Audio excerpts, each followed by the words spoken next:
আজ শনিবার নিরামিষ রান্নার মেনুতে ছিল সজনের ডাঁটা আলু দিয়ে পোস্ত দিয়ে রসা।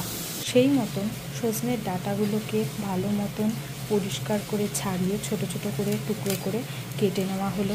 ঠিক একইভাবে আলুগুলোকেও ভালো মতন ছোট ছোট করে কেটে টুকরো করে নেওয়া হলো। এরপর আলু সজনের ডাঁটাগুলোকে ভালো মতন ধুয়ে পরিষ্কার করে নেওয়া হলো।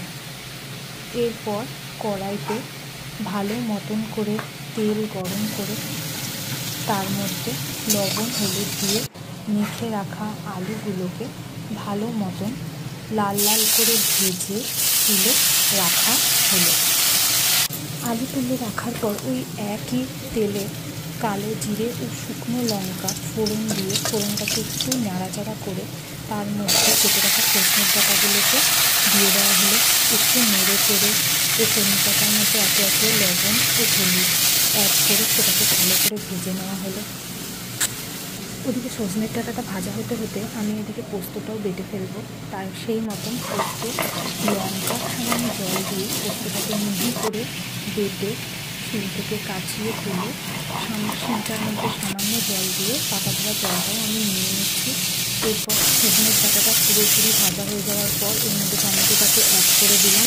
টমেটোটা ভালো করে ভাজা হয়ে যাওয়ার পর এর মধ্যে আগে থেকে ভেজে রাখা আলুটাও মিশিয়ে দেবো এবং সামান্য একটু জল দিয়ে নেব, যাতে পোস্তটা যখন এর মধ্যে দেবো তাহলে পোস্তটা নেড়ে ভালো করে মেশাতে সুবিধা হবে। এরপর আমি সেই বেটে রাখা পোস্তটাকে এর মধ্যে ভালো করে মিশিয়ে নেব।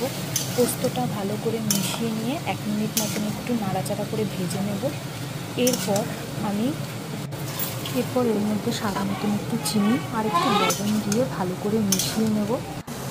এরপর আমি জল ফুটতে দিয়ে দিয়েছিলাম, দুটো গোটা লঙ্কা অ্যাড করে তার মধ্যে আগে থেকে ফুটিয়ে রাখা গরম জলটা দিয়ে ভালো করে নেড়ে মিশিয়ে নেব এবং কিছুক্ষণ ঢাকা দিয়ে রেখে দেবো যাতে আলুটা আর ডাঁটাটা আরেকটু ভালো মতন সেদ্ধ হয়ে যায়।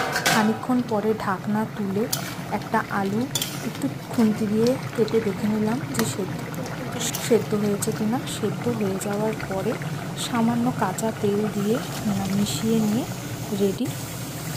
এরপর এটাকে কড়াই থেকে পাত্রে ঢেলে নিলাম আর রেডি হয়ে গেল পোস্ত দিয়ে সজনের ডাঁটা দিয়ে আলু দিয়ে রসা।